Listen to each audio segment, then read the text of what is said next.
Today we're diving into the latest gem from the Alum Labor government here in Victoria.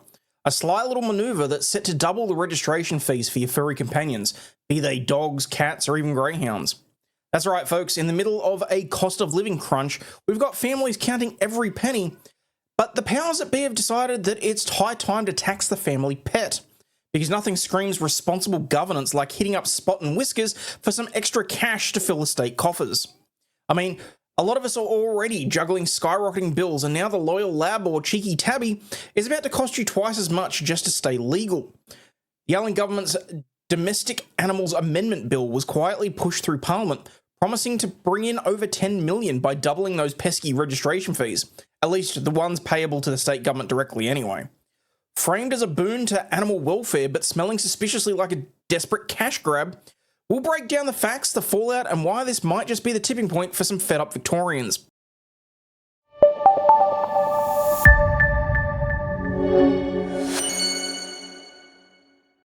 Now, I'll admit, when I first saw this headline come across my X feed, I fell for the clickbait. I looked at this, Victorian pet owners to be hit with a tax hike as registration fees double, and thought, holy crap, up until a year ago, we were already paying a few $100s for the privilege of having a dog, and now that's going to double to almost $700-800 a year just so that we can have an elderly Labrador? What? As it turns out, it's not the entire registration fee that is going to be doubling. It's an amount that the Victorian government adds as a surcharge that the local councils have to collect on top of whatever they charge for their registration fees. So when I thought that it was going to be a few $100s, doubling to almost, in some areas, $1,000, as it turns out, it's more $4.50 doubling to $9.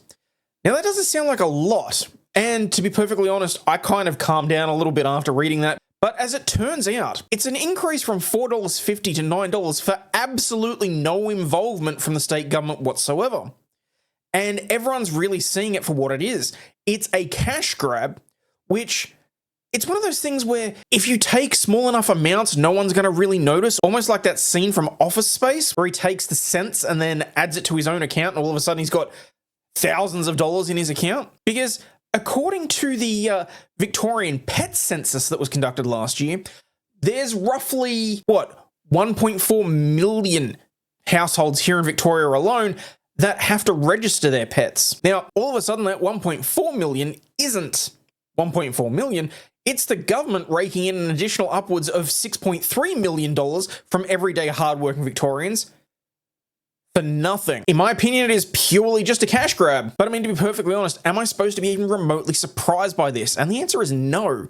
Labor are well aware that they are now paying millions of dollars in interest every day, and they have no way to stymie that, aside from charging hardworking Victorians through the nose. So now, even though they have no involvement whatsoever, because it's not as if they maintain the local dog catcher or the pound or anything like that, that's all handled by local council, now they're going to be charging everyday Victorians upwards of $6 million just for the privilege of having a pet. Good on you, Jacinta. Victorian dog owners are set to be slugged millions of dollars in extra taxes as the Allen government makes a bid to boost its coffers.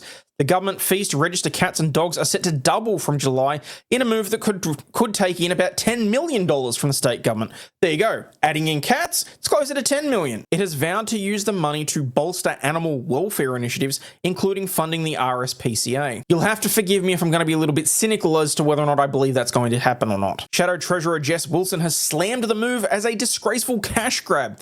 Under the changes which passed Parliament last week, the annual registration fee councils must pass on to the government will double from $4.51 to $9 for cats and dogs. Registration fees for greyhounds will also rise from $3.50 up to $7. It's expected that the fees will be passed on by councils to the state's 1.4 million pet owners. According to the 2023 Victorian pet census, there were about 2.2 million cats and dogs across 1.4 million Victorian homes. Now, as I said, I was basing my facts and figures off of the 2025 census, but hey. Ms. Wilson said that the latest tax hike came as the financial reports for the state of Victoria 2024 to 2025 confirmed Victoria's net debt is increasing by more than $2 million every hour. This is a petty cash grab on the family dog and the household cat, pure and simple, she said. Victorians are already struggling with the highest taxes in the nation, and now Labor wants to tax the family pet. After years of waste and mismanagement, Labor's run out of money and ideas, so instead of fixing the budget, they're taxing cats and dogs.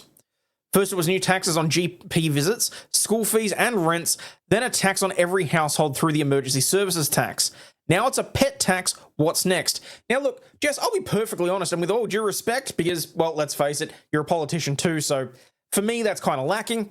But what is the Liberal Party's take on this? How are you supposed to pull us back from paying those millions of dollars in interest every year? I mean, I haven't seen too much in way of fiscal policy that'll pull us out of this fire either. So I don't know, maybe before you start throwing sticks and stones, come up with a viable alternative so people actually want to vote for you? I mean, at this point, I'm not voting for either of the major parties. So the Allen Labor government should be focused on easing cost of living pressures, not making it more expensive to own a pet. Ahead of this year's budget, the RSPCA warned of a forecast of 25% increase in animal cruelty reports this financial year. I'm sorry, what?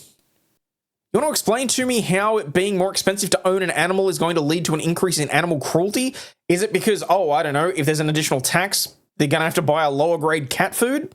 Like, you're going to have to flesh that one out for me a little bit more. A government spokesperson said money raised from the tax hike would go towards animal welfare.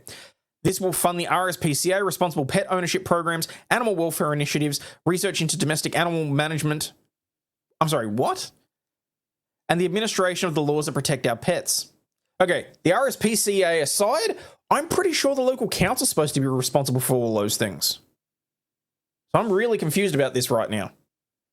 Aren't they the ones that set up these initiatives? Aren't they the ones that run them at the local council level?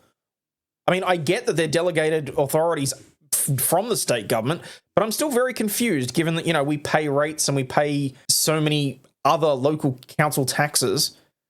I mean, that's really all they're there for, is to deal with the local animals, bin collection, and the local roads. So what is the state government getting involved in here? I mean, don't get me wrong, I'm a little bit fuzzy-brained at the moment, so this might be going over my head, but what the fuck is going on? Critically, these fees also fund RSPCA Victoria inspectors who are on the front line protecting animals, relieving suffering, and ending cruelty across the state.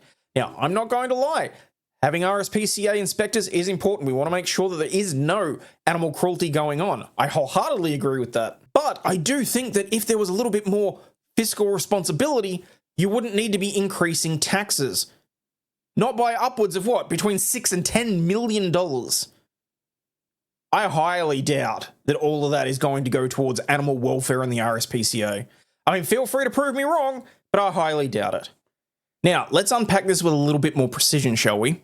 The centerpiece here is the Domestic Animals Amendment Rehoming Cats and Dogs and Registration Fees Bill of 2024, which amends the long-standing Domestic Animals Act from 1994 with the stated aim of overhauling aspects of pet rehoming and registration processes while generating additional revenue for animal welfare initiatives.